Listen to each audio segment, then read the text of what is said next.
Me ofrecí como voluntario para estudiar al Wendigo en un campamento militar y lo observé devorar prisioneros durante 11 días, hasta que el cazador de 506 años quemó las tiendas y convirtió la nieve en carbón mojado. Esa es la frase que repito cuando intento recordar que todo empezó con una decisión mía, con una firma al final de un contrato y con la absurda idea de que podía mirar al horror desde lejos, sin que me tocara. La primera noche en el campamento Renum, en lo profundo del bosque boreal, el aire olía a queroseno, metal húmedo y resina de pino. La nieve estaba tan compacta que crujía bajo las botas como vidrio roto. Yo estaba sentado delante del cristal reforzado de la sala de observación, un muro transparente que daba a una estructura circular cercada por vallas, focos y torres de vigilancia. Era medianoche y el silencio era tan completo que incluso mis respiraciones parecían un ruido indebido. Me llamo Lucas Herrera, tengo 33 años y cuando acepté aquel trabajo era psicólogo clínico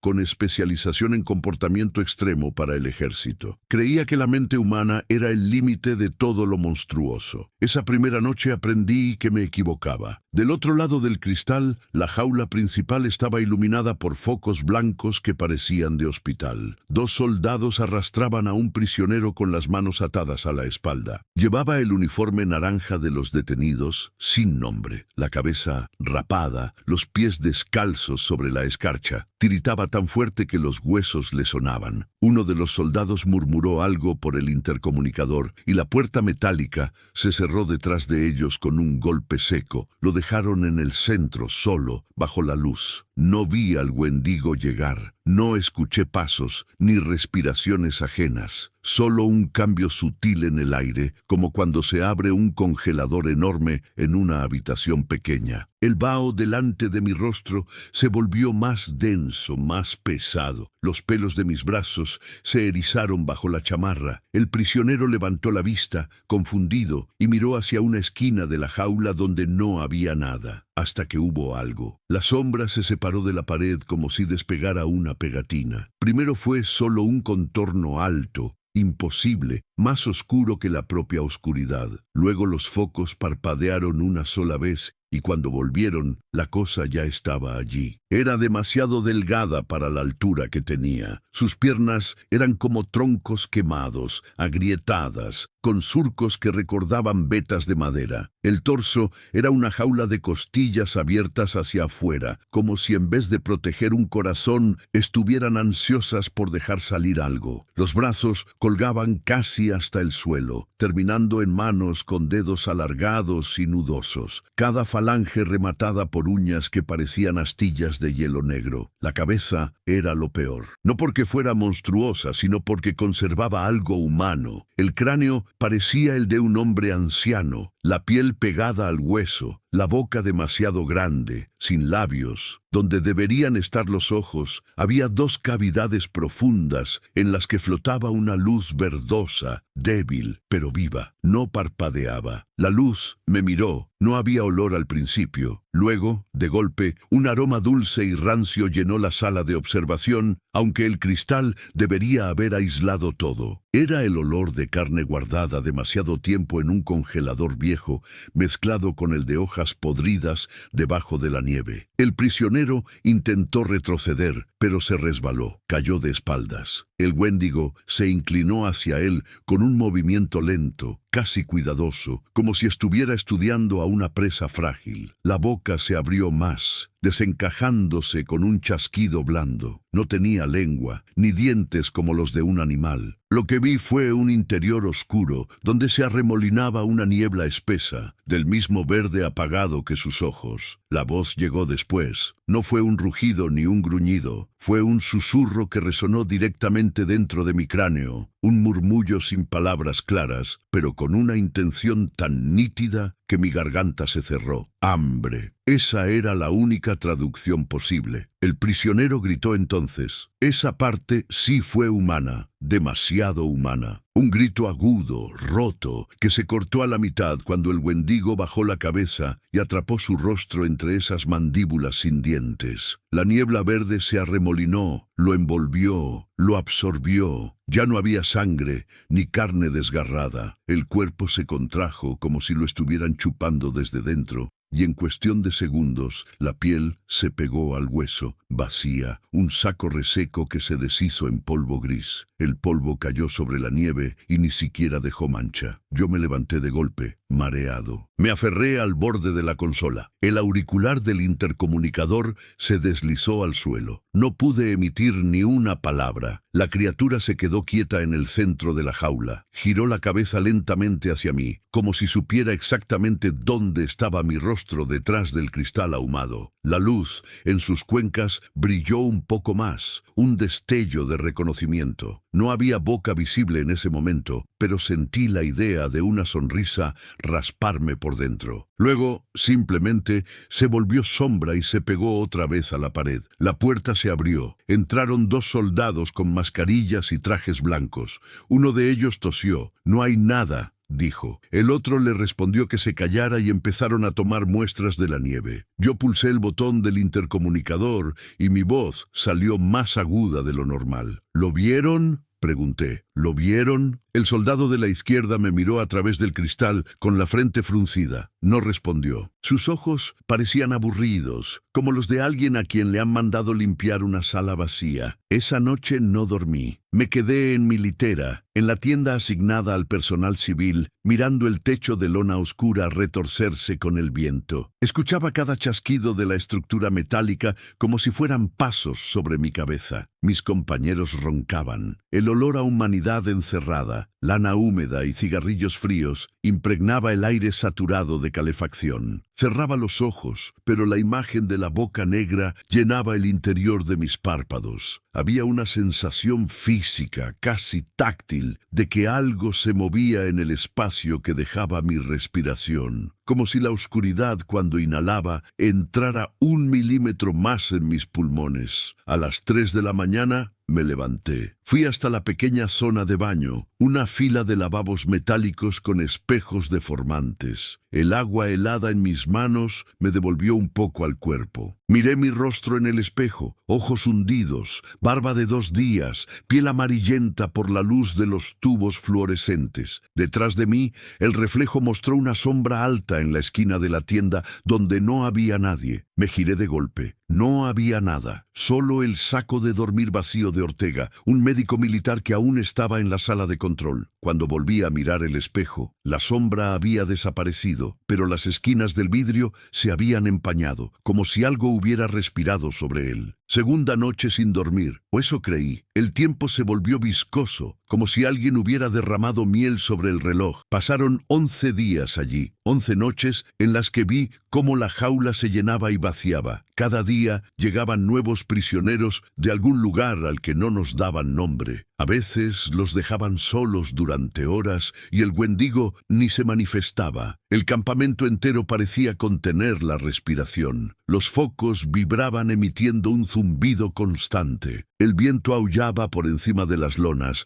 trayendo el aroma de leña y diésel. Luego, sin aviso, el aire bajaba de temperatura de golpe. El vapor de mis respiraciones se volvía más espeso, con bordes nítidos. Los soldados se removían inquietos en sus sillas. Alguien hacía un chiste para romper la tensión, otro reía demasiado fuerte, y el Wendigo aparecía en alguna esquina de la jaula, emergiendo de una sombra demasiado compacta, como si estuviera saliendo de debajo del mundo. Siempre se alimentaba sin dejar restos, pero cada vez algo cambiaba. La tercera vez que devoró a un hombre, escuché palabras claras dentro de mi cabeza, no mías. Mientras el prisionero, un joven de acento caribeño, lloraba y pedía por su madre, una segunda voz, serena y sin acento, resonó superpuesta. «Lucas, tú también la dejaste sola». Me helé. Nadie en aquel campamento sabía de mi madre, de su muerte lenta en un hospital público de Ciudad Juárez,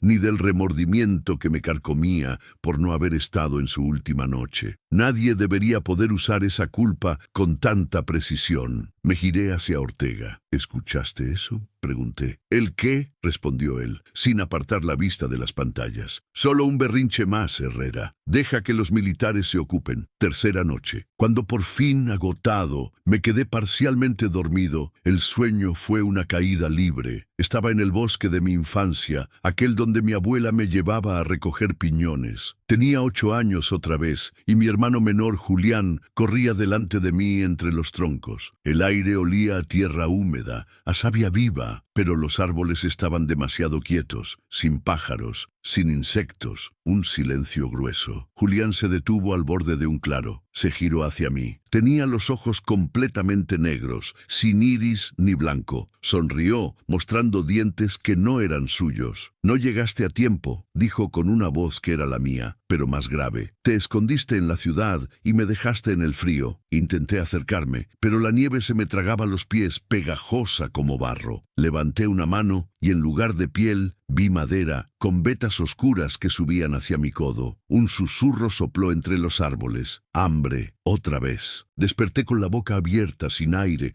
las manos apretadas contra mi pecho. Mis uñas se habían clavado en la piel al punto de dejar marcas rojas. Miré alrededor. Todos dormían. Una de las literas vacías tenía la manta doblada. Ortega no había vuelto. Esa mañana nos informaron que el doctor Ortega había sido transferido de urgencia. No dieron detalles. La carpeta de observaciones que él llenaba apareció en mi escritorio, con su letra apresurada en las últimas páginas. No recordaba haberla visto antes. Una frase se repetía varias veces entre apuntes sobre presión sanguínea y comportamiento. No es solo hambre, es espejo. Las rutinas comenzaron a fragmentarse. Empecé a equivocarme al anotar la hora de los eventos. A veces miraba el reloj digital de la sala de control y veía números imposibles, como 2789. Parpadeaba y volvían a la normalidad. Las voces en el intercomunicador se distorsionaban. El inglés de los oficiales sonaba como si estuvieran hablando bajo el agua. Una tarde,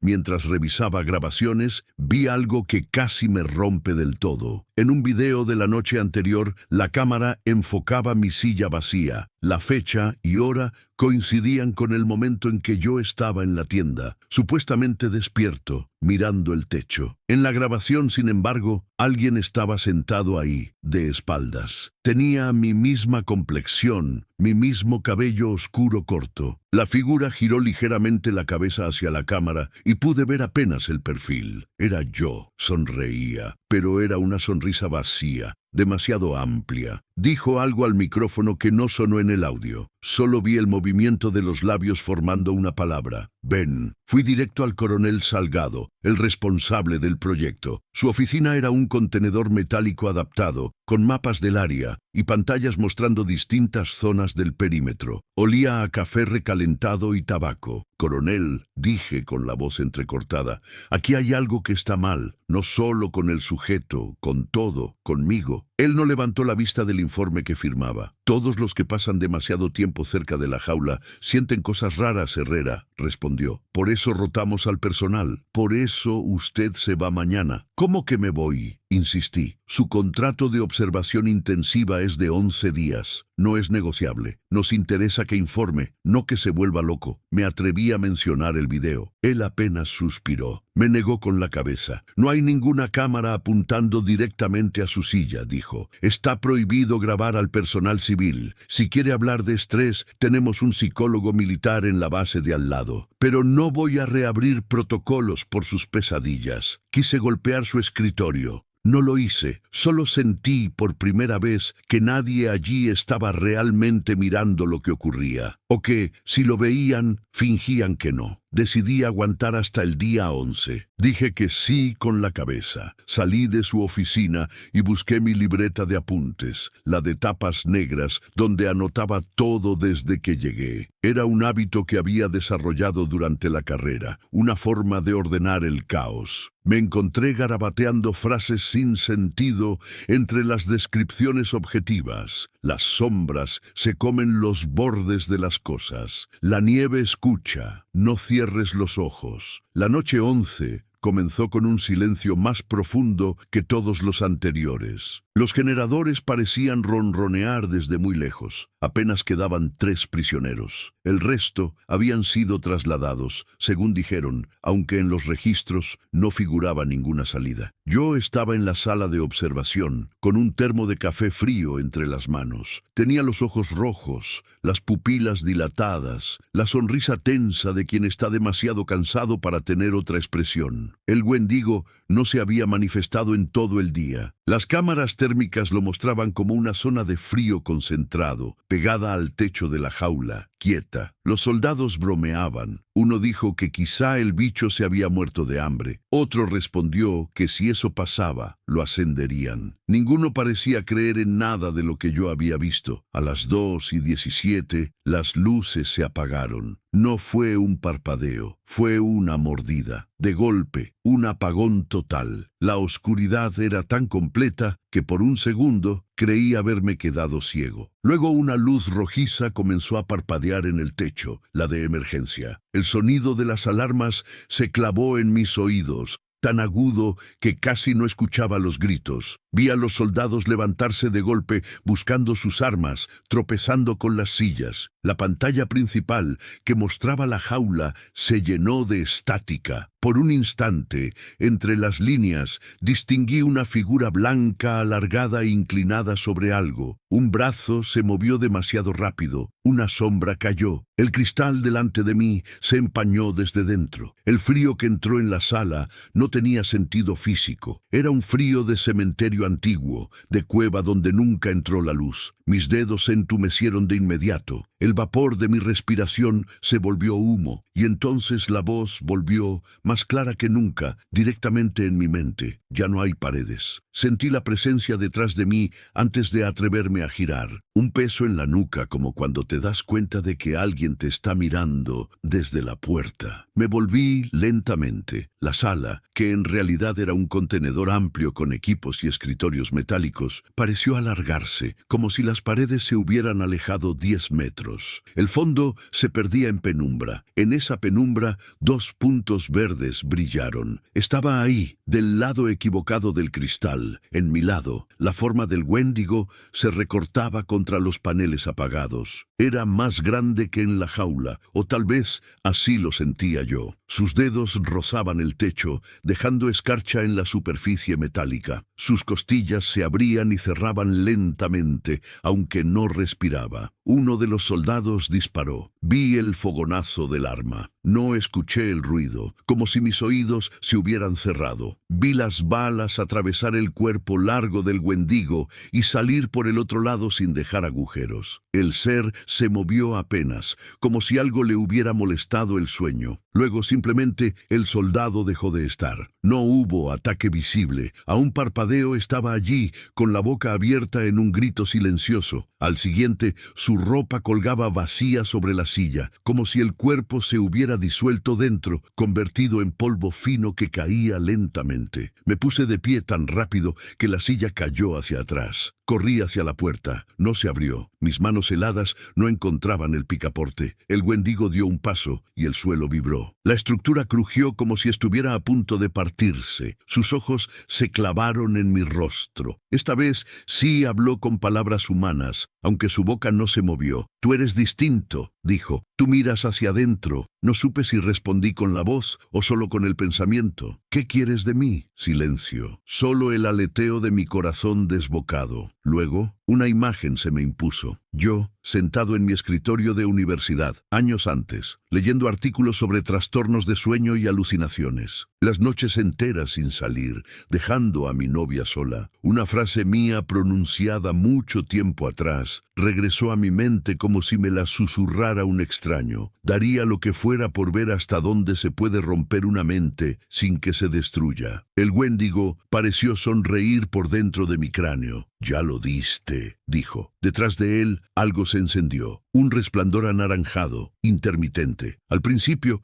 creí que eran las luces de emergencia. Luego olí humo real, plástico quemado, tela ardiendo. Alguien había prendido fuego a las tiendas. El techo vibró con un estruendo sordo. Un soldado irrumpió por fin en mi sala, abriendo la puerta a la fuerza. Estaba sudando, con hollín en la cara. Me agarró del brazo con una fuerza brutal. «¡Fuera ¡Fuera!, gritó. Todo se está prendiendo. Miré un instante hacia atrás. El Wendigo no estaba, o al menos no lo veía. Solo quedaba escarcha en las paredes, recortando con precisión la silueta que había ocupado. Al cruzar la puerta, sentí que el aire cambiaba. El calor me golpeó como una ola. Afuera, la noche estaba teñida de naranja. Varias tiendas ardían en círculos, como si alguien hubiera trazado líneas de fuego con una intención muy clara. Las llamas olían a plástico, lana, carne, y en medio del caos lo vi. Un hombre caminaba entre las tiendas encendidas con una calma que no tenía sentido en aquel infierno blanco. Llevaba un abrigo largo de cuero oscuro, pesado, que le llegaba hasta las rodillas. El pelo negro le caía hasta los hombros, liso, brillante incluso bajo la nieve. La piel era morena, casi del color de la tierra mojada. Un parche de cuero cubría su ojo derecho, sujeto por una tira que se perdía entre el cabello. En la mano derecha llevaba un trozo de madera tan oscuro que parecía carbón, tallado con símbolos que brillaban con una luz pálida. No se movía como un soldado, ni como un civil. Se movía como quienes han pasado demasiado tiempo caminando solos, con el peso distribuido hacia el frente, como esperando siempre un golpe que nunca llega. Extendió el brazo que sostenía la madera hacia una de las tiendas. El fuego se arremolinó alrededor del símbolo, cambiando de color por un segundo, pasando de naranja a un verde enfermizo. Las llamas se levantaron como si algo invisible intentara escapar de ellas. Él dijo algo que no escuché y apretó la madera como si estuviera estrangulando una garganta. El fuego se contrajo, se volvió más intenso, concentrado, feroz. Duró solo un instante, pero sentí claramente como una presencia gigantesca, colérica, chocaba contra algo que no podía ver y era forzada hacia algún otro lugar. Luego la nieve bajo mis pies empezó a derretirse, convertida en barro negro por el calor. Me desmayé. Desperté días después en un hospital militar sin nombre, en una ciudad que nunca me dijeron. Tenía vías en ambos brazos, la garganta seca, la cabeza llena de ruidos que no distinguía de mis propios pensamientos. Un médico general, de esos que parecen más administradores que curadores, me explicó que había habido un incendio accidental en el campamento Renum. Hubo una explosión en un generador, dijo. Perdimos a varios hombres. Usted tuvo suerte de salir. Quise preguntar por el proyecto, por el espécimen, por el hombre del parche. El médico fingió no escuchar. ¿Qué recuerda exactamente?, preguntó con un bolígrafo preparado sobre su libreta. Abrí la boca, dudé. Vi su expresión, cortés, incrédula, la de alguien que ya ha decidido un diagnóstico antes de oír los síntomas. Recuerdo humo, respondí, y frío. Me dieron el alta con una hoja donde decía que debía ver a un especialista en trastornos del sueño y estrés postraumático. Me entregaron mi mochila. Dentro, mi libreta de tapas negras quemada por los bordes. En el centro de una de las páginas, que milagrosamente se había salvado, había algo que yo no había escrito. Una pequeña runa dibujada con tinta verde, un círculo partido por una línea que descendía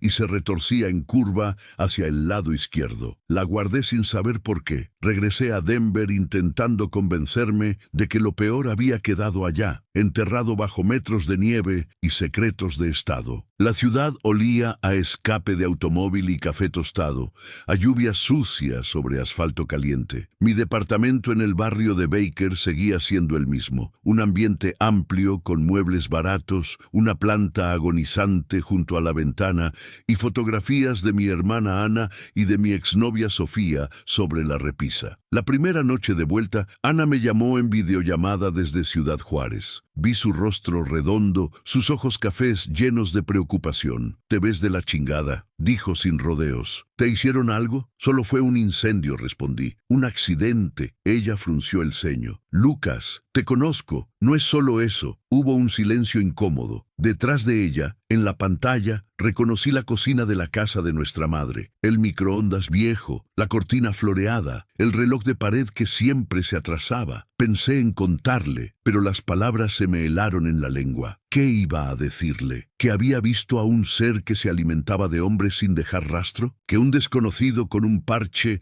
había quemado un campamento entero para detenerlo? No quiero meterte en problemas, terminé diciendo. Estoy bien, solo necesito dormir. Sofía no llamó. Habíamos terminado medio año antes, en parte porque yo trabajaba demasiado y según ella me escondía detrás de mis pacientes para no mirar mi propia mierda. Lo último que me dijo, en la puerta de mi apartamento, todavía me dolía como una astilla clavada bajo la uña. Algún día mirarás tanto al abismo de los otros que te va a contestar, y ojalá para entonces tengas con quien hablar. Pensé en escribirle un mensaje, contarle que el abismo ya había contestado. No lo hice. Intenté dormir. La cama me pareció extraña, ajena. El colchón tenía un hundimiento en el centro que antes no había notado. Me acosté boca arriba, mirando el techo blanco con una mancha de humedad en forma de mapa. Cerré los ojos y conté respiraciones. 10, 20, 100. El cuerpo se me llenó de un cansancio pesado, plomizo, pero cuando empezaba a caer, a dejar de sentir las sábanas,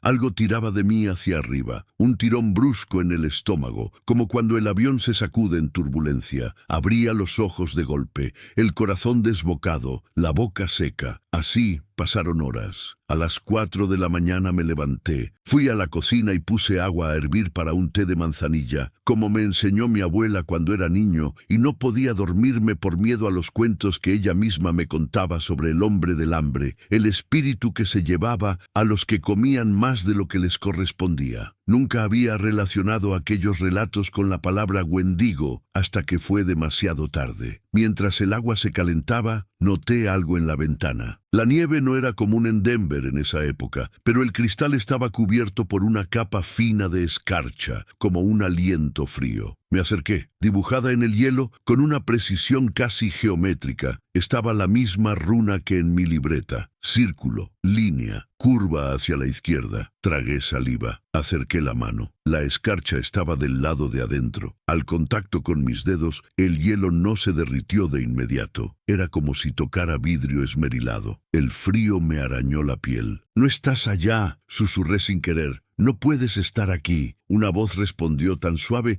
que no supe si era pensamiento o sonido real. «No hay aquí ni allá, solo dentro». Solté un grito ahogado y di un paso atrás, chocando con la mesa. La tetera hirvió hasta que el agua se derramó y el siseo del vapor llenó el aire, pero yo apenas lo escuché. Miré otra vez la ventana. La escarcha se había esfumado. Solo quedaban unas gotas resbalando. A la mañana siguiente fui a ver al médico general que recomendaba mi hoja de alta. Un hombre de mediana edad en un consultorio limpio, con paredes color beige y diplomas enmarcados. Olía a desinfectante y café reciente. El médico se llamaba Morales. Me estrechó la mano, tomó nota de mi historial y me miró con gesto profesional. «El ejército dice que estuvo expuesto a un incendio en una zona de pruebas», dijo, «y que desde entonces tiene problemas de sueño. Cuénteme». Le conté una parte. Dije que había sido testigo de eventos traumáticos, que había visto morir gente. Omití lo inverosímil, incluso recortada. La historia sonaba a demasiada violencia en muy poco tiempo. Morales asintió varias veces, sin sorprenderse. «Trastorno de estrés postraumático», dijo al final,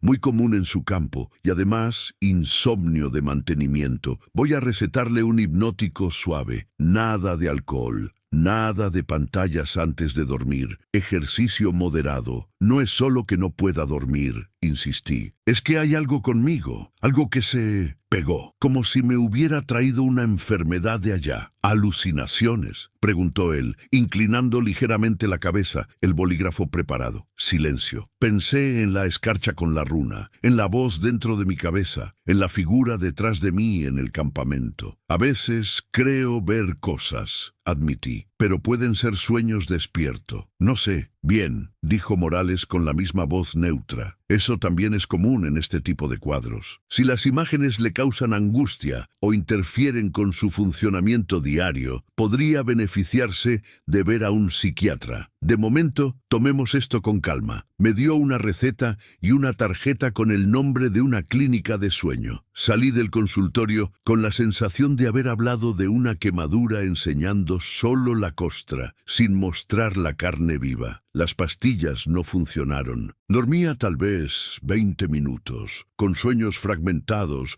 en los que el ruido del tráfico se mezclaba con el crujido de nieve y los pasillos de mi departamento se alargaban como los de la sala de observación. Siempre despertaba con la sensación de que alguien había estado sentado a los pies de la cama, observándome. Empecé a faltar al trabajo. Daba clases en la universidad sobre psicopatología y durante una semana intenté fingir normalidad. Me paraba frente a los alumnos y hablaba de esquizofrenia, delirios, alucinaciones. Cada vez que pronunciaba la palabra psicosis, sentía que la saliva se me espesaba. Una tarde, mientras explicaba el criterio de no ser creído por el entorno, vi por el rabillo del ojo que uno de mis estudiantes, un chico rubio de gorra negra, se había quedado completamente inmóvil. Su rostro se volvió pálido, los ojos se le ennegrecieron, hinchándose dentro de las cuencas. La boca se le abrió en una línea imposible. Nadie más pareció notarlo. Lucas, dijo con la voz del Wendigo, claramente, con el timbre grave que había oído en el campamento. Todos creen que estás loco, solo yo veo lo que eres. El marcador se me cayó de la mano. Retrocedí hasta chocar con el pizarrón. «¿Profesor?», preguntó una estudiante del fondo. «¿Está bien?», parpadeé. El chico de la gorra estaba otra vez normal, bostezando, mirando el celular. «Estoy cansado», dije. «Disculpen. Continúen leyendo el capítulo 6. Tenemos que hacer un descanso». Ese fue el día en que supe que ya no podía sostener la máscara. Falté 2 días seguidos. El coordinador me llamó al tercero. Su voz sonaba molesta y compasiva a la vez. Me sugirió tomar una licencia médica. Cuando le dije que tal vez sí, que necesitaba tiempo, me dio una cita en la clínica psiquiátrica convenida por la universidad. La doctora se llamaba Estefanía Grau. Era joven, con pelo recogido en un moño apretado y una mirada tan intensa que por momentos sentí que me desnudaba el cerebro. «Cuénteme», dijo, y a diferencia de Morales, parecía no tener prisa. Esta vez lo conté casi todo. Hablar de ello en un consultorio insonorizado, rodeado de libros y diplomas, hacía que sonara incluso más absurdo. Describí al Wendigo, las devoraciones sin rastro, la voz en mi cabeza, el incendio, el hombre con parche, la escarcha en mi ventana. Grau tomó notas mientras yo hablaba, pero por momentos me daba la impresión de que los garabatos en su libreta no tenían que ver con mis palabras, sino con la forma en que las decía. Cuando terminé, hubo un silencio largo. ¿Desde cuándo sentía que algo lo acompañaba antes del campamento?, preguntó por fin. Pensé en mi infancia, en las noches en casa de la abuela, escuchando al hombre del hambre raspar con uñas invisibles la puerta. Pensé en Julián, perdida en aquel bosque. Tenía 6 años cuando lo encontraron muerto de frío, a unos metros del sendero. Yo había corrido hacia la carretera, buscando ayuda, pero me perdí. Siempre hubo una parte de mí que se preguntaba si lo había abandonado. Desde niño, admití, siempre he tenido miedo de devorar lo que amo, de hacer daño y ni siquiera darme cuenta. Ella asintió, como si esa fuera la respuesta que esperaba. Lo que vio en ese proyecto fue real, en tanto experiencia, dijo con cuidado, pero quizá no en el sentido físico. Es posible que su mente, sometida a estrés extremo, haya personificado sus culpas y miedos en una figura concreta, un monstruo que los reúne. Estaba diciendo, en términos elegantes, que me había inventado al Wendigo. ¿Usted cree que todo eso fue una alucinación?, pregunté. Creo que fue una vivencia traumática, respondió, y que, si fue compartida con otros, el ejército hará todo lo posible por borrarla de los registros. Pero incluso si existió algo allí fuera, Lucas, lo importante ahora es lo que eso hizo con usted aquí dentro. Se tocó las 100. La psiquiatría no puede luchar contra demonios reales, añadió con una sonrisa triste, pero sí puede ayudarlo a que no le den todo el control, sean lo que sean. Salí de allí con una nueva receta, esta vez antipsicóticos de baja dosis. Los tomé 3 noches. Me dejaban aturdido, con la lengua pesada, la mente envuelta en algodón. Las voces se volvían más lejanas, pero también más persistentes. como si tocaran un vidrio queriendo pasar. La cuarta noche soñé con el cazador. No era un recuerdo, nunca lo había visto tan de cerca. En el sueño estaba en un lugar que no conocía, una casa de madera vieja, con paredes cubiertas de mapas amarillentos. El cazador se sentaba a una mesa, con la espalda encorvada, respirando pesadamente. Llevaba el parche, el abrigo oscuro. El cabello negro le caía en mechones pegajosos de sudor. Tenía frente a sí un trozo de madera alargado, tallado con la misma runa que había visto en mi libreta, pero mucho más compleja, con líneas internas como laberintos. Sus manos temblaban, sus dedos mostraban cicatrices viejas, quemaduras, puntos blanquecinos donde alguna vez hubo clavadas astillas. «No duermas», murmuraba, «no duermas, no duermas». Se le cerraban los párpados del ojo sano. Luchaba por mantenerlos abiertos. Cada vez que se le caían completamente, un ruido profundo llenaba la habitación, como un coro de susurros en un idioma antiguo. Él se despertaba de golpe, empapado, jadeando. En uno de esos microsegundos de sueño, vi a través de sus ojos. Vi una España que solo conocía de libros. Calles empedradas, casas con balcones de hierro, antorchas en las paredes, gente con sayos y túnicas, con cruces colgadas del pecho. Era 1492. Olía a humo de chimeneas y a miedo. El cazador no era aún el cazador. Era un joven con la piel morena más brillante, sin parche, los dos ojos oscuros, vivos. Llevaba un hábito sencillo de lana y una cruz de madera en el cuello. A su alrededor, hombres con capuchas negras y cruces doradas lo señalaban. «Brujo», gritaban, «engañador, hijo de infieles». Junto a ellos, una mujer de pelo blanco y piel arrugada lloraba. Era su madre, un hombre alto con sotana, la mano levantada. La llamaba impura. Recordé confusamente haber leído sobre la limpieza de sangre, los estatutos que condenaban a quienes tenían ascendencia judía o mora. Él, con su piel, con sus facciones africanas, era un blanco fácil. El joven tenía a sus pies a otra criatura. No era un wendigo, era un amasijo de extremidades, ojos en sitios donde no debían estar, bocas en las rodillas. Se retorcía en un círculo de ceniza dibujado en el suelo. Él sostenía una estaca de madera con símbolos tallados. «Puedo encerrarla», decía con desesperación. «No es brujería, es ciencia de Dios». Él nos enseñó cómo atarlos. Nadie lo escuchaba. Un hombre de barba roja y capa pesada ordenó que lo encadenaran. Lo arrastraron hacia una hoguera ya lista en la plaza. Al fondo, la criatura del círculo reía con una risa que no era sonido, sino vibración en los huesos. Su madre gritaba su nombre. No pude oírlo. Las llamas subieron. El humo llenó mis pulmones, aunque yo era solo espectador. Entre el fuego, una voz le habló directamente al joven. «Si me dejas entrar, no morirás», dijo, «pero nunca volverás a dormir, y serás mi carcelero». Él, con la piel quemándose, con el mundo deshaciéndose a su alrededor, aceptó. El sueño cambió de golpe. Volví a verlo en la mesa moderna, con la madera runada delante. Ya tenía el parche, ya tenía la espalda encorvada. «No duermas», repetía. «Si duermes, ellos se escapan, y no quedará nadie para recordar qué fueron». Desperté con un grito ronco, el corazón al borde del colapso. Tenía la camiseta empapada, me dolía el pecho. La pastilla para dormir seguía intacta en la mesa de noche. No recordaba haberla tomado. La mañana siguiente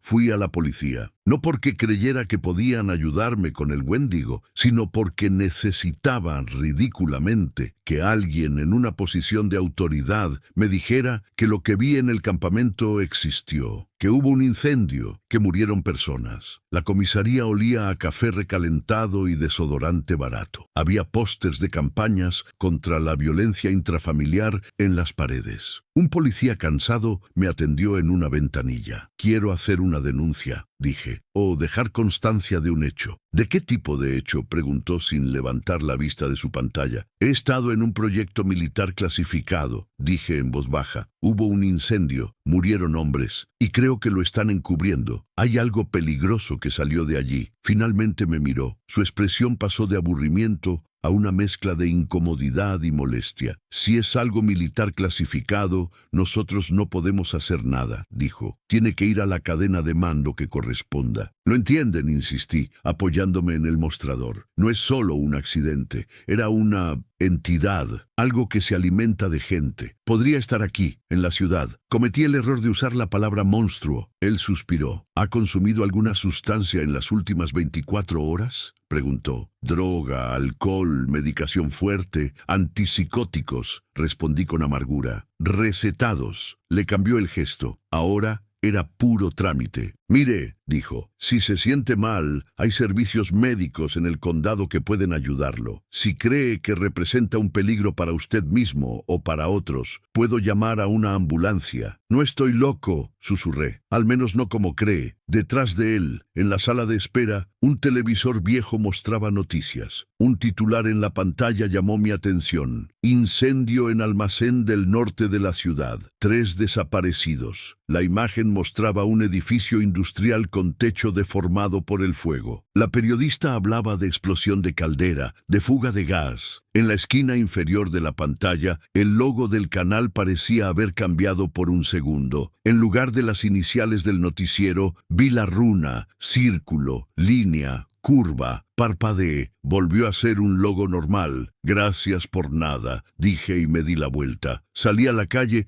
sintiendo que cada puerta se cerraba, simbólica y literalmente. Nadie me creía, nadie quería creerme. Esa era la peor forma de soledad, la de cargar un secreto que destruye y que no puede pronunciarse sin provocar risa o miedo administrativo. Esa noche, desesperado, busqué una parroquia. La iglesia de San Miguel quedaba en una esquina tranquila, rodeada de árboles pelados por el invierno. Dentro olía a cera derretida y polvo antiguo. El silencio allí tenía otro peso, casi reconfortante. Un sacerdote de mediana edad, con el cabello canoso y ojos cansados, me recibió en un banco lateral. Padre, dije, necesito, no sé si un exorcismo, algo. Él sonrió con tristeza. La mayoría de la gente que viene aquí cree necesitar exorcismos, respondió. La mayoría solo necesita ser escuchada. Cuéntame. Lo conté de nuevo, otra vez, adaptando el vocabulario para que sonara menos técnico y más mítico. Hablé de espíritus del hambre, de hombres devorados por su propia culpa. Hablé del cazador que quemó las tiendas. El sacerdote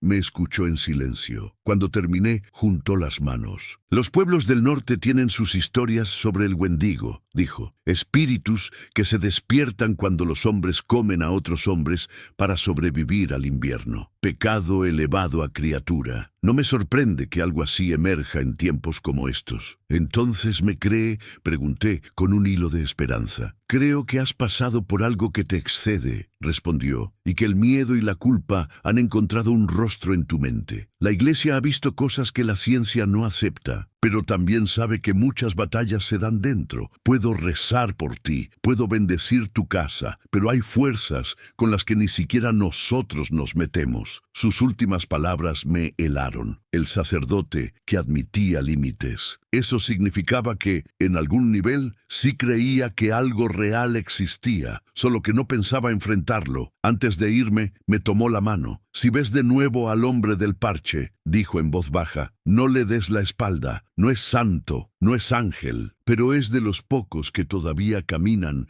hacia aquello de lo que todos huimos. ¿Cómo sabe de él? Quise preguntar, pero él ya había cerrado los ojos en oración, como si hubiera dicho demasiado. Seguía sin dormir. Dormitaba a ratos, pero cada vez que mi mente se ablandaba, la presencia se acercaba. Ya no era solo sensación. A veces la veía claramente. Una madrugada, abrí los ojos y encontré al Wendigo de pie junto a mi cama, agachado para caber en la habitación. Sus dedos rozaban el techo, dejando líneas de escarcha. Su rostro estaba a menos de 1 metro del mío. Los ojos verdes ardían. Podría haberte comido en el campamento, dijo, sin mover la boca. Pero eres más sabroso aquí, donde nadie te cree. Intenté gritar. Nada salió. El miedo era un bloque en mi garganta. Sentí, con una claridad nauseabundo, nauseabunda el peso de su hambre. No era solo física, era la suma de todas las veces que un humano había deseado más de lo que debía. Todos los actos de devorar lo que se ama, de usar al otro como comida para el propio vacío, se concentraban en esa presencia. Su mano se acercó a mi rostro. No me tocó. A 1 centímetro de mi piel, el aire ardía de frío. «No quiero morirme», logré susurrar. Él pareció inclinar la cabeza ligeramente. «No vas a morir», dijo. «Vas a vaciarte. Eso es mejor. Para mí». Y se disolvió en nubes de escarcha que se filtraron por las rendijas de la ventana. Al día siguiente, perdí mi departamento. El dueño del edificio había recibido quejas por mis gritos nocturnos. Me dijo, con una sonrisa incómoda, que necesitaba el espacio para un primo. Era mentira, pero no tenía fuerzas para discutir. Empaqué mis cosas en cajas con manos temblorosas. Entre libros de psicología, apuntes de la universidad y fotografías, apareció un objeto que yo no recordaba haber guardado. Un trozo pequeño de madera oscura de unos 10 centímetros, con la runa tallada toscamente. La madera olía a humo antiguo, a bosque quemado. Al tocarla, un zumbido leve subió por mis dedos, como cuando se acerca la mano a un televisor viejo cargado de electricidad estática. Supe,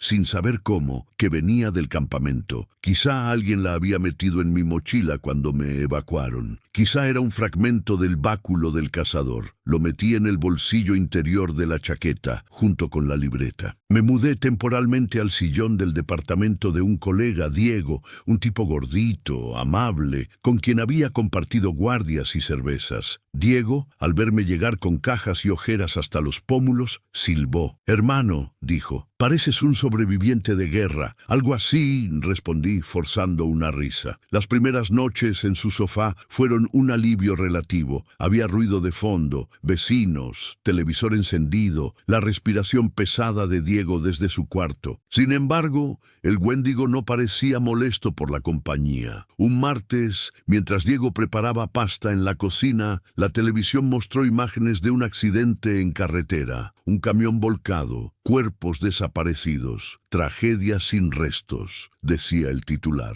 Un escalofrío me recorrió la espalda. En la pantalla, por un segundo, vi entre el humo de la carretera la silueta alargada del Wendigo, inmóvil junto a un árbol. Diego cambió de canal sin notar nada. «¿Te acuerdas cuando te fuiste a ese proyecto hace meses?», dijo, removiendo la olla. «Dijiste que iba a hacer estudio de privación sensorial o algo así». «Más o menos», respondí. «Desde que volviste no eres tú», añadió sin mirarme. «Estás como comido por dentro». La elección de palabras me dolió. Podría haberle contado. No lo hice. Solo dije, estoy cansado. Esa noche, Diego dejó una cerveza junto al sofá. «Solo para que te relajes», dijo. La miré con ganas. Pero pensé en los medicamentos, en la mezcla, en mi corazón. «No puedo», respondí. «Estoy tomando cosas». Diego se encogió de hombros. «Solo no me asustes, hermano», dijo desde la puerta de su cuarto. «No quiero despertarme y verte de pie al lado de mi cama como una sombra». Eso sí, no, ya era tarde.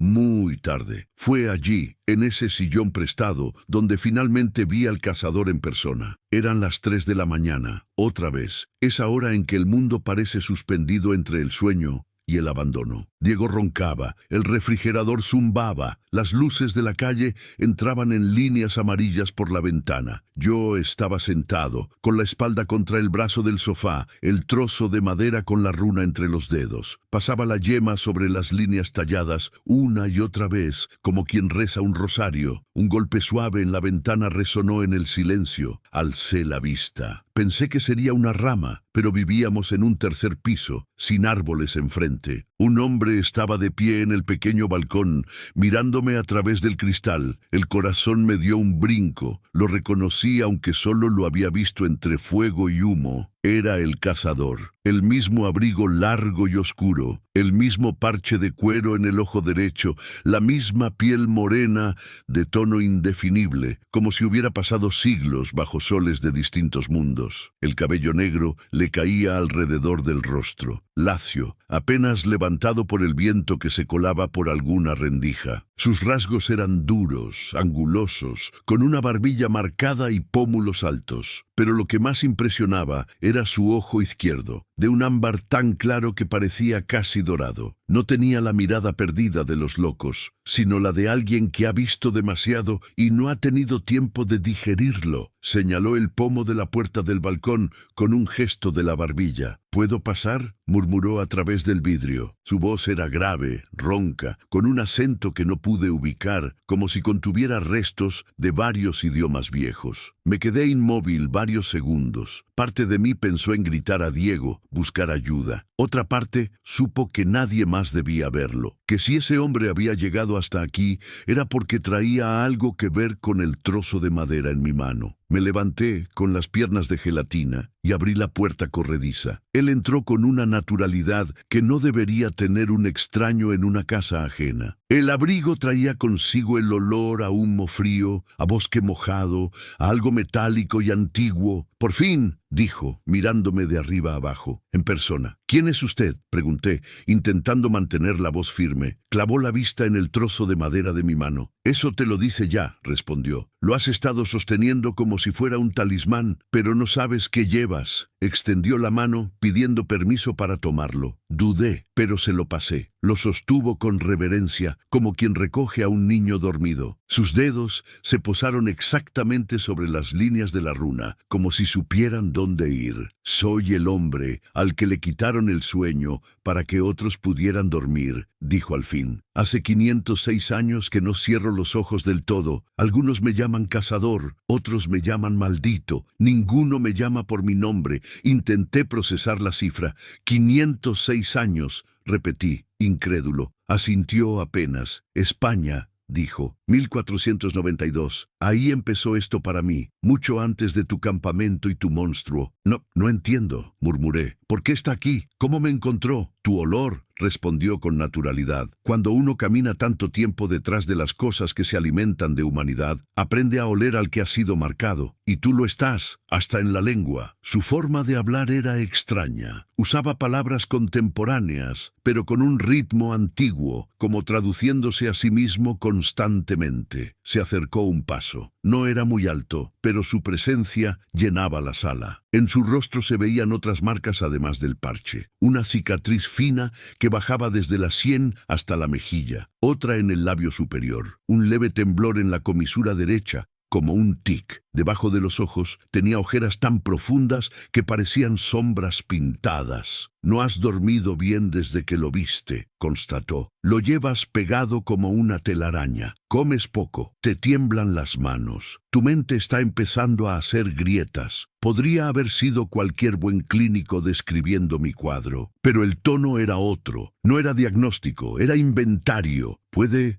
quitarlo?, pregunté con un hilo de esperanza. ¿Puede matarlo?, sonrió apenas, una mueca cansada. «Si pudiera matarlos, niño», dijo. «Hace siglos que habría descansado. No se muere el hambre, solo se cambia de plato». Se sentó en el sillón, como si fuera él el dueño del lugar. Apartó una almohada con un gesto leve. «Pero se puede encerrarla», continuó, alzando el trozo de madera. «Se puede hacer que olvide por un tiempo cómo llegar a ciertos sitios. Se puede arderla hasta que deje de gustarle el sabor de una mente en particular». «¿Qué es esa runa?», pregunté, incapaz de ocultar mi curiosidad profesional aún en medio del miedo. La sostuvo frente a la luz tenue que entraba de la calle. «No es cristiana», dijo. «No es de los pueblos del norte, es más vieja. Los toltecas tenían una versión, los olmecas otra. Antes de ellos, alguien la había grabado en una piedra caída del cielo. Lo único que sabemos, los que cazamos, es que no vino de aquí. Es una forma de torsionar el camino por donde viajan las cosas que no tienen cuerpo propio». Hizo una pausa, buscando una palabra que yo entendiera. «Piensa en la esencia», siguió, «en lo que hace que algo sea él mismo, independiente de la carne. Llama a eso espíritu, energía, alma, como quieras. Esta runa, cuando se talla en la madera adecuada y la sostiene alguien que ha renunciado para siempre al sueño, puede absorber parte de esa esencia cuando intenta atravesarla. no la destruye, la rompe en pedazos que ya no encuentran el camino de vuelta. ¿La madera adecuada?, pregunté, aferrándome al detalle técnico como a un salvavidas. Cedro negro, respondió sin dudar, que haya crecido sobre tierra donde se derramó sangre de hombres y durmieron sus huesos. No vale cualquier tronco de tienda de campaña. Lo siento, ese pedazo que llevas es de mi báculo original. Se astilló cuando quemé tu campamento. No fue accidente, lo dejé contigo. ¿Para qué?, exclamé. Para encadenarme a esto, para que tuvieras algo con qué pelear cuando volviera a por ti, respondió, y en su voz no había crueldad, sino crudeza. Porque iba a volver. Siempre vuelven a los que se rompen mirando demasiado cerca. Se levantó. Empezó a caminar por la sala con pasos suaves. Sus botas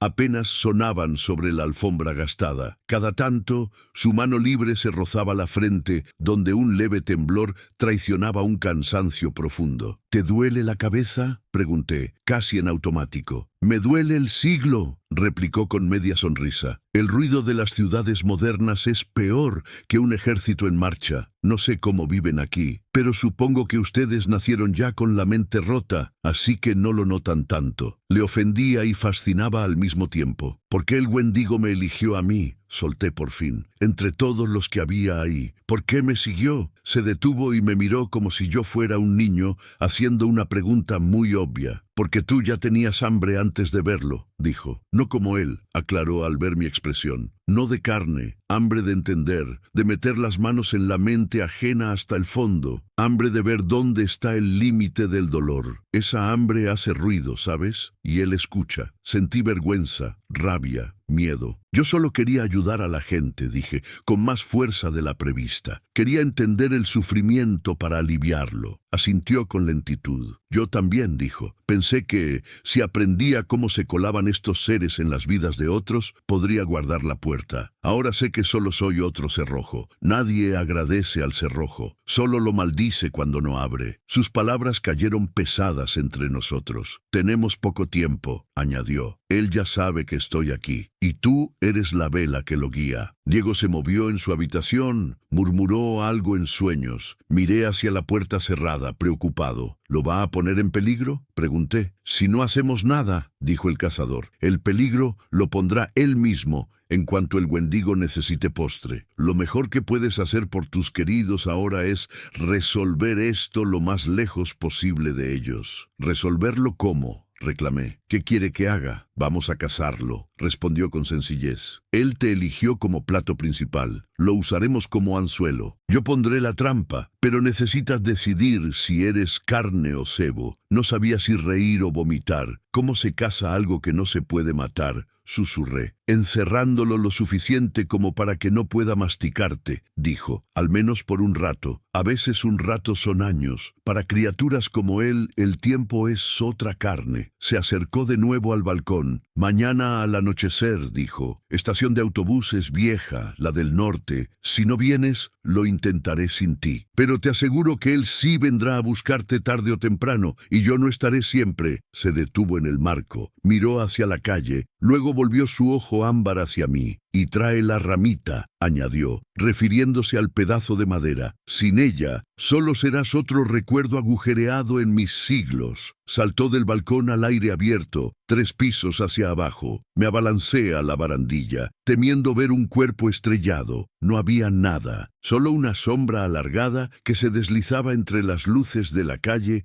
y se fundía con la noche. Pasé el día siguiente en un estado de entumecimiento febril. Diego fue a trabajar. Yo me quedé solo, mirando el techo, la pared, la pantalla apagada del televisor. Cada superficie parecía lista para albergar una sombra. Quise no ir. Quise decir basta, entregarme a un hospital, a una camisa de fuerza química, dejar que me llenaran de antipsicóticos hasta que el Wendigo perdiera interés en un cerebro apagado. Pero cada vez que esa imagen me consolaba, imaginaba a Diego despertando con algo de pie junto a su cama, o a Ana recibiendo una llamada de madrugada porque su hermano se había arrojado por una ventana viendo monstruos que nadie más veía. Y detrás de esas escenas, al cazador caminando solo por otra ciudad, cargando a la fuerza con un trabajo que nadie agradecía. Al final, Al caer la tarde, me colgué la mochila con un par de mudas, la libreta y el trozo de madera. Dejé una nota a Diego viendo su tazón sucio en el fregadero. Volveré en unos días. No te preocupes, mentira piadosa. La vieja estación de autobuses del norte era un edificio gris con cristales rotos, grafitis en las columnas y bancas de metal oxidadas. Hacía años que la habían reemplazado por una más moderna unas cuadras más allá, pero esta seguía en pie como un hueso olvidado. El viento que se colaba por los huecos silbaba de forma irregular, casi como palabras entrecortadas. El lugar olía a orina seca, cemento frío y papel viejo. El cazador estaba allí, sentado en una banca, como si esperara un autobús que nunca llegaría. Tenía el abrigo abierto, revelando una camisa negra sin cuello y un chaleco de cuero con varios bolsillos. Del cinturón colgaban pequeños objetos de madera, huesos, tejidos. No parecían amuletos nuevos. Algunos tenían el brillo grasoso de lo muy usado. En la mano derecha sostenía su báculo completo, un trozo de cedro negro de más de 1 metro, tallado con runas que se enroscaban unas sobre otras como serpientes. Algunas brillaban tenuemente, otras parecían apagadas. «Llegas», dijo sin levantarse. «Eso ya es una decisión. No vi que hubiera nadie más en la estación». Sin embargo, un escalofrío me recorrió la nuca, como si ojos invisibles nos observaran desde las sombras. «¿Aquí será?», pregunté. «Aquí empezaremos», respondió. Él no se muestra del todo en sitios como este. Prefiere lugares donde la gente ha dejado sus restos. Bosques llenos de muertos, campos de batalla,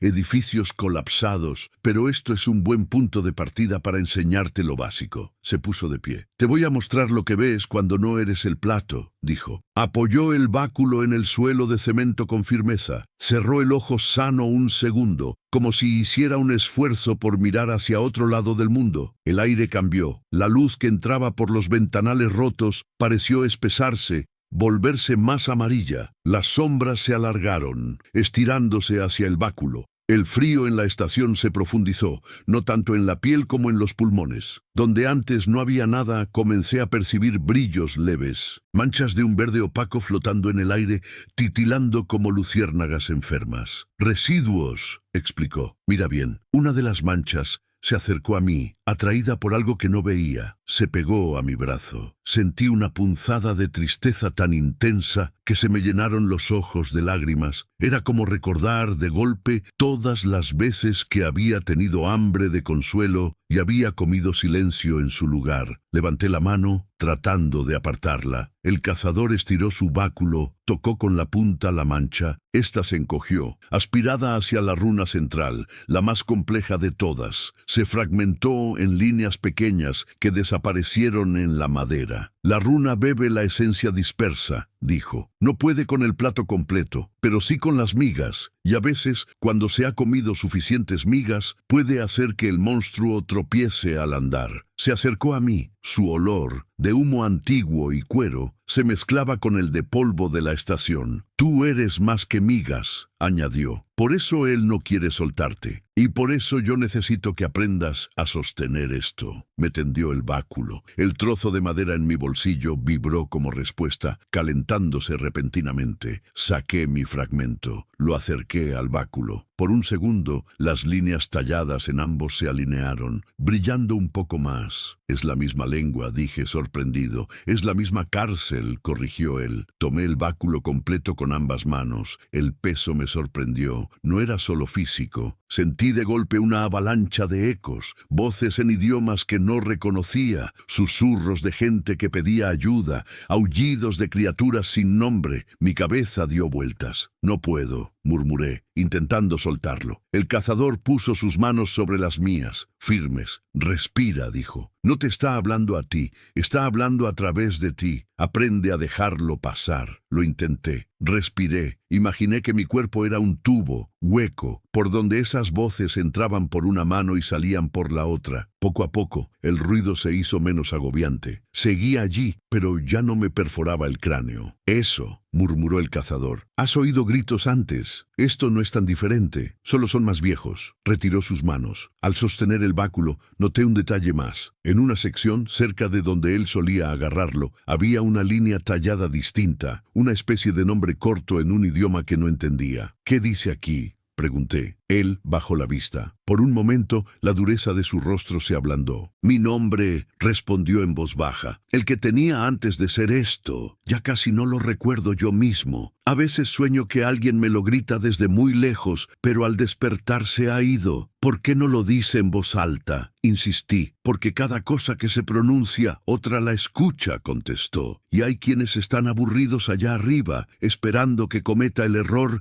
de invocar mi pasado para colarse por él». Guardó silencio unos segundos. «En otra vida tuve esposa», añadió de pronto sin que yo preguntara. «Se llamaba Inés, era hija de un herrero judío en Toledo. La quemaron conmigo, no por monstruos, sino por miedo a su sangre. Cuando acepté el trato de no morir, pensé que algún día volvería a verla. No fue así. Lo que hago ahora es mi forma de seguir pidiéndole perdón por haber vivido más que ella». Sus palabras se clavaron como cuchillos. «Y más tarde, en otro siglo, perdí a un hijo que ni siquiera sabía que tenía», continuó. «Una mujer de Veracruz vino a buscarme durante las guerras de independencia. Decía que el niño veía sombras. Cuando llegué, ya se lo había llevado algo. No era un wendigo, era otra hambre, la de los que quieren borrar. Fallé ahí. Fue la única vez que pensé en dejar caer el báculo al mar y caminar hasta que me tragara el agua». «¿Por qué no lo hizo?», pregunté en un susurro. «Porque cuando estuve listo para hacerlo, vi a otra criatura asomarse en otro tiempo, otro lugar, y nadie más mirando», dijo. «Y me di cuenta de que, si yo desaparecía,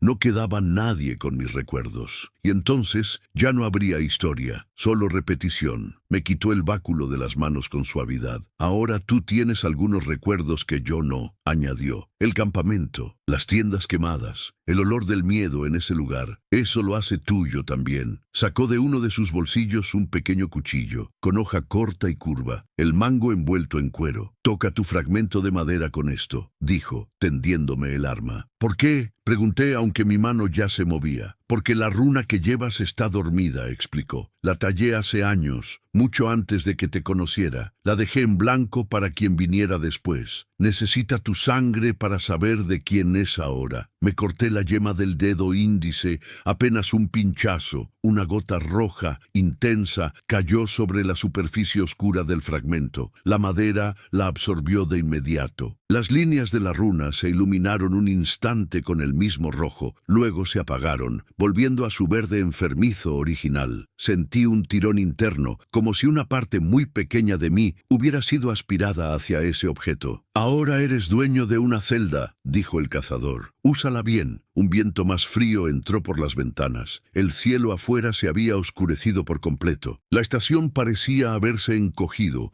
Los grafitis en las paredes se veían más nítidos, como si ojos pintados nos miraran. «Está cerca», murmuró el cazador, girando la cabeza como un perro que percibe un sonido inaudible. Le gusta este tipo de lugares. Es cazadero fácil. ¿Vendrá aquí?, pregunté, apretando el fragmento de madera en el puño. «No del todo», respondió. «No sin que le des algo más. Por ahora solo está probando las paredes». Como si lo hubiera invocado, una sombra más densa que las demás se deslizó por el techo, bordeando las lámparas rotas. Un olor familiar llenó el aire, carne vieja, nieve rancia. Una voz, no del todo la suya, pero tampoco ajena, habló desde todas las esquinas a la vez. «Te escondes detrás de otro hambriento, Lucas», dijo. Como siempre, vi, en la pared frente a mí, una mancha negra que se alargaba, tomando la forma de un niño con chamarra de invierno, gorro azul. Julián. Su rostro estaba pálido, con los labios amoratados. «Me dejaste solo», dijo con la voz del wendigo. «Tenías más miedo de morirte tú que de que me muriera yo». El nudo en mi garganta se hizo más grande. «No eres él», logré decir, con la voz cascada. «Pero te sabe igual»,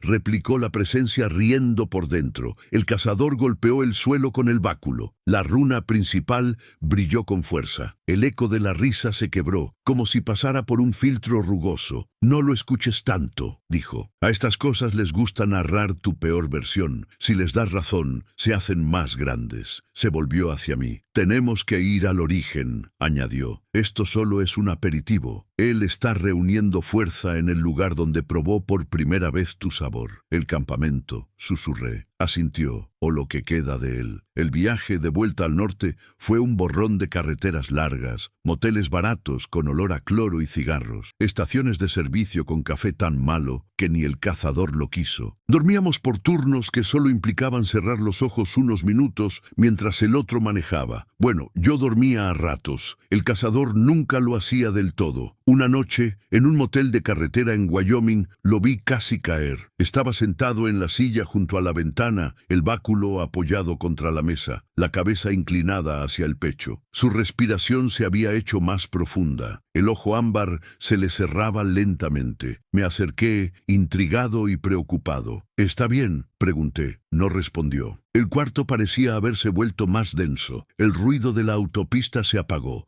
como si alguien hubiera metido el mundo en un frasco. El cazador murmuró algo en sueños, palabras en latín, en náhuatl, en idiomas que no pude identificar. Su rostro, tan endurecido en vigilia, se ablandó. Lo vi por un instante como lo habría sido de joven, antes de las cicatrices, cuando aún creía que todo esto tenía un final. Quise dejarlo, debía estar agotado. Entonces la vi. Una sombra se deslizó desde la esquina del techo hasta el suelo, pegándose al lado de su silla. Tenía forma vagamente humana, pero los bordes se deshilachaban como humo atrapado en cristal. Detrás de esa sombra, otras más pequeñas la seguían. Cientos, miles. Eran las criaturas que había cazado, comprendí con un escalofrío. Fragmentos de ellas, ecos atrapados entre la vida y la nada, acumulados en su mente. Una voz femenina se recortó entre el murmullo. «¿Por qué no te dejaste morir conmigo?», preguntó en castellano antiguo. Una mujer de vestido largo y rostro quemado se inclinó sobre él, acariciando su mejilla. «Inés», pensé, su esposa. Los ojos del cazador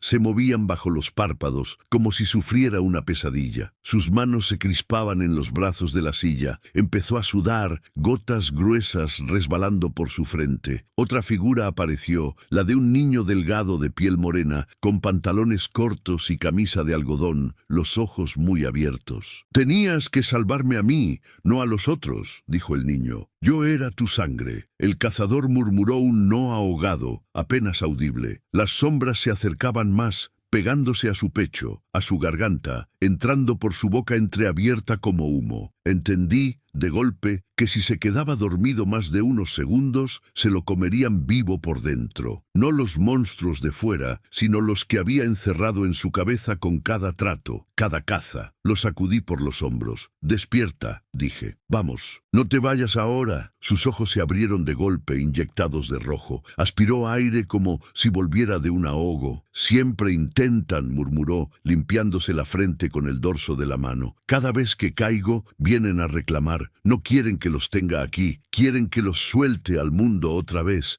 Podría dejarlos ir», dije sin pensar. «Podría». Me miró con una rabia súbita. «¿Y quién los enfrentaría entonces?», escupió. «¿Los tuyos? ¿Tus médicos con pastillas? ¿Tus curas con agua bendita aguada? Si los suelto no se van al cielo, se pegan al primero que pase, como el tuyo contigo. No tienes idea del volumen de mierda que flota ahí fuera, chaval». Se arrepintió de su estallido casi de inmediato. Lo vi en la forma en que su expresión se aflojó. «Perdona», añadió más suave. «El insomnio me pone de mal humor. Supongo que eso nos pasa a todos». Sonrió con amargura. «Ahora sabes por qué sigo», continuó. «No porque tenga esperanza, es por simple responsabilidad. Fui yo quien abrió la puerta la primera vez, cuando acepté no morirme. Sería demasiado fácil cerrarla solo para mí ahora». Sus palabras se quedaron conmigo el resto del viaje. Cuando por fin llegamos a la zona del antiguo campamento Renum, el paisaje era un cementerio blanco. La nieve cubría casi todo, pero aquí y allá asomaban restos carbonizados de estructuras. Un poste de luz retorcido, medio contenedor hundido, la silueta fantasma de una tienda convertida en manchas negras sobre la tierra. El viento cortaba la piel, el aire olía a resina de pino,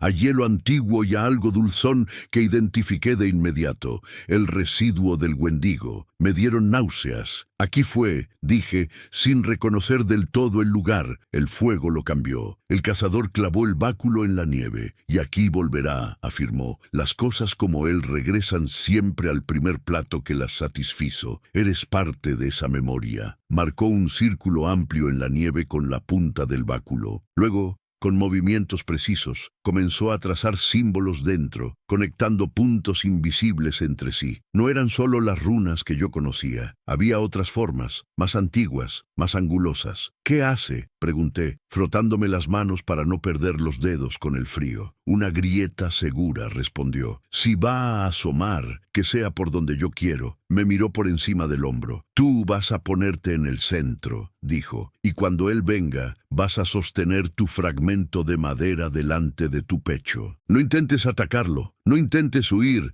solo míralo, déjalo que se vea en ti. Quise protestar. Eso es suicida, dije. Me va a devorar. No tan rápido si yo hago bien mi parte, replicó, y su tono no admitía discusión. Se enderezó, estirándose. Se le oyeron crujir las vértebras. 506 años. Son muchos años de cargar un cuerpo. ¿Sabes cuál es la debilidad del Wendigo?, preguntó de repente. Pensé en las historias que había leído después del campamento, las leyendas Anishinaabe que hablaban de fuego, de cortar el corazón helado. ¿El fuego?, dije. ¿La destrucción? Sonrió con un brillo triste. La negación, respondió. La única manera de matarlo sería que los hombres dejaran de comerse a sí mismos. Y eso no va a pasar, pero podemos confundirlo un rato. Él entiende el hambre. No sabe qué hacer con algo que se le da sin pedir nada a cambio. No entendí. ¿Te acuerdas de tu hermano?, me preguntó mirándome con el ojo ámbar muy fijo. Sentí un golpe en el pecho. Claro, respondí con amargura. Me lo recuerda completamente gratis cada noche. El cazador asintió. Él va a tomar su forma, dijo. Va a usar ese miedo como cuchillo. Lo que tienes que hacer tú es hacer algo que no encaje en su lógica. ¿Cuál sería esa cosa?, pregunté, tenso. Perdonarte, dijo, como si fuera obvio. Las palabras me enfurecieron. No es tan fácil, exclamé. No se trata solo de decirme, no fue tu culpa. Yo lo dejé allí, corrí, me salvé yo. Tenías 8 años, replicó, y te perdiste buscando ayuda. El frío lo mató a él, la época lo mató a él. Pero tú sigues masticándote la culpa como si fuera un hueso con tu nombre.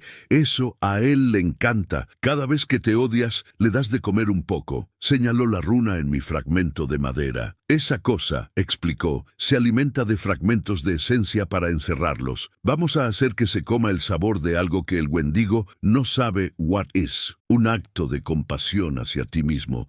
Es como darle vidrio molido al monstruo. Lo va a herir. Tragué saliva. El viento me hacía llorar, pero las lágrimas no eran solo por el frío. No sé si puedo, admití. Entonces, no sé si te salvaré, dijo sin rodeos, porque yo puedo contenerlo un rato, pero el ancla eres tú. Si tú sigues creyendo que mereces ser comido, siempre encontrará una rendija. Me quedé callado, temblando. No sabía cuánto era por la temperatura y cuánto por el miedo. El sol comenzaba a ponerse tiñendo de naranja y rosa los picos distantes. Las sombras alargadas de los árboles se extendían sobre la nieve como dedos. El cazador me tomó el brazo y me llevó al centro del círculo runado. Aquí, dijo, no salgas, pase lo que pase, aunque el suelo se abra, aunque yo caiga, si sales, él te lleva. Asentí, sin poder articular palabra. Saqué mi fragmento de madera, lo sostuve con ambas manos, a la altura del pecho. Sentí el pulso de mi corazón resonar en la madera como si fueran uno solo. El cazador se colocó fuera del círculo, a mi derecha, con el báculo en alto. Murmuró palabras en un idioma que yo no conocía. Las runas talladas en la nieve comenzaron a brillar levemente como brasas enterradas. El aire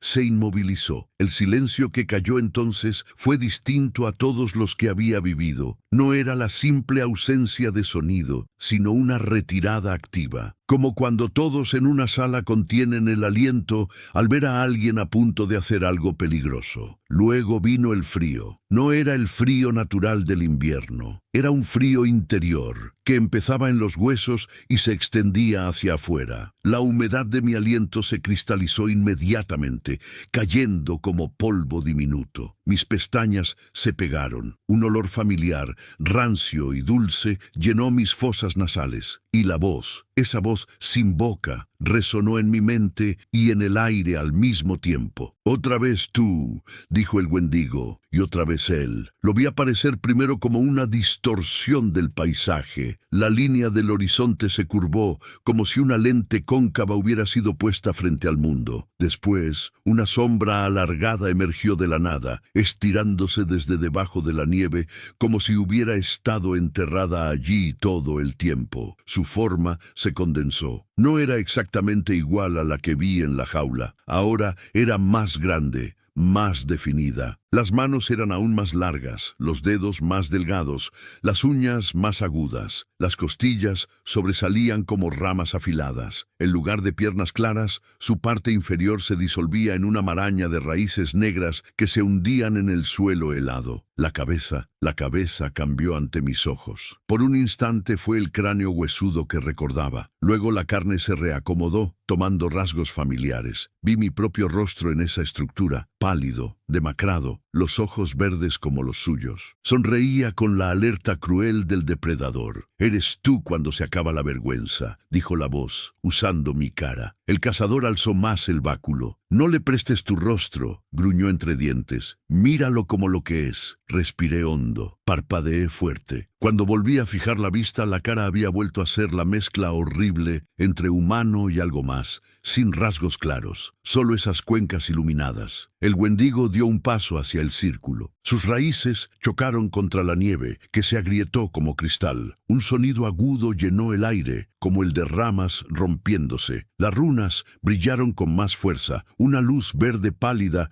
se elevó desde ellas, formando un muro casi invisible. El Wendigo se detuvo, curioso. «Aprendiste trucos nuevos», dijo, dirigiéndose al cazador. «Te enseñan bien tus culpas». El cazador no respondió. Tenía el rostro rígido, el ojo ámbar fijo, las venas del cuello marcadas por el esfuerzo de sostener el báculo. El Wendigo se inclinó hacia mí, acercándose todo lo que le permitía la barrera. «A ti, sin embargo, te enseñaron a tener hambre de la manera antigua», susurró. «Hambre de entenderlo todo, hambre de ser el que sabe. Eso es delicioso». El olor a carne vieja se hizo más intenso. Sentí arcadas. Entonces cambió. Su cuerpo se contrajo, se encogió, como si toda la materia se replegara hacia un centro. La altura se redujo, las ramas se doblaron hacia adentro. En cuestión de segundos delante de mí ya no estaba el monstruo de costillas y raíces, sino un niño de 8 años,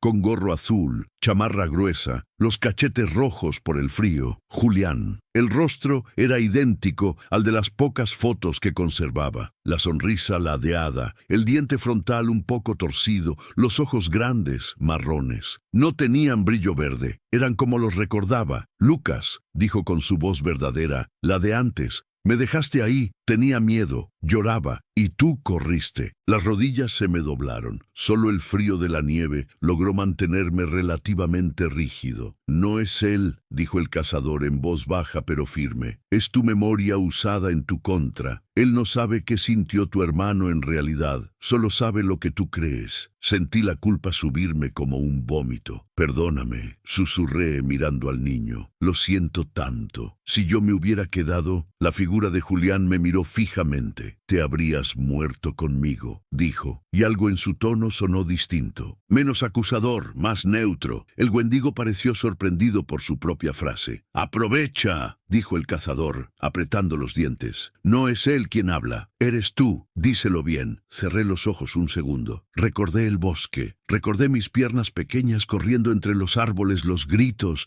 el frío que quemaba la piel. Recordé, con una nitidez que nunca me había permitido, el momento exacto en el que me di cuenta de que podía ir por ayuda o quedarme acurrucado con él a morir más despacio. Había elegido vivir y me había odiado por eso 20 años. Abrí los ojos y hablé, no al monstruo, sino al niño que había sido. Tenía miedo, dije. No sabía qué hacer. No era más grande que tú. Yo también era un niño. Nadie me enseñó cómo enfrentar a la muerte. Corrí porque es lo único que supe hacer. Las lágrimas se congelaban en mis mejillas. Si pudiera volver, continué, haría algo distinto. Te abrazaría hasta que nos encontraran o nos quedaríamos juntos los dos, pero no puedo. Lo único que puedo es dejar de usar tu muerte para castigarme todos los días. La figura parpadeó. Sus ojos marrones se llenaron de algo que el Wendigo no entendía. Ternura. Te extraño, dijo, y se deshizo en humo. El Wendigo rugió sin sonido. Su forma humana, niño, explotó hacia afuera volviendo al amasijo de ramas y huesos, pero algo en su estructura se había agrietado. Las luces verdes de sus ojos parpadearon con violencia. ¿Qué has hecho? Achilló la voz en mi cabeza, ahora llena de interferencia. Eso no alimenta. El cazador sonrió por primera vez en horas. Una sonrisa pequeña, satisfecha y triste. Le diste algo que no sabe masticar, dijo. Gracias. El monstruo intentó avanzar otro paso. La barrera del círculo lo rechazó con una chispa de luz. Una parte de su esencia se desprendió como si estuviera soltando piel. Esas hebras verdes volaron hacia el círculo, atraídas por la runa en mi fragmento. La madera en mis manos ardió de frío. Sentí como si agujas heladas me atravesaran las palmas, subiendo por los brazos. ¡Sosténla!, gritó el cazador. ¡No la sueltes! Cada fibra de mi cuerpo me pedía tirar esa cosa lejos, pero apreté más fuerte. La runa se iluminó con un verde intenso, casi blanco. Podía verla incluso con los ojos cerrados. Sentí algo atravesarme, como un río que pasa por un cauce demasiado estrecho. No sabía si el grito que llenaba el aire era mío, del Wendigo o del cazador. El Wendigo se debatía al otro lado del círculo. Sus ramas se agitaban, desprendiendo trozos de escarcha. Sus raíces golpeaban el suelo, quebrándolo. El olor a carne rancia se mezcló con otro aroma nuevo. Ozono, tormenta eléctrica. El cazador cayó de rodillas, aún sosteniendo el báculo. Sangre oscura le corría por la nariz. Demasiado, murmuró. Es demasiado grande. Vi, con una claridad absurda, fragmentos de lo que la runa estaba absorbiendo. Escenas de otros tiempos, otros hambres. Un hombre en una trinchera comiéndose la carne de su compañero muerto para sobrevivir al invierno. Una madre robando comida del plato de su hija durante una hambruna. Un empresario arruinando vidas por ganar más. Todas esas escenas formaban parte de la esencia del Wendigo, y una parte de ese océano estaba intentando colarse en mi pequeño trozo de madera. ¡Córtalo!, gritó el cazador. ¡No puedes llevarlo todo! ¿Cómo?, jadeé. ¿Qué tengo que hacer? Dile que no, respondió, con la voz casi ahogada. Nómbralo, nómbrate, di hasta dónde. Pensé que era una tontería, pero ya estábamos demasiado adentro como para ponernos exquisitos. Miré al monstruo,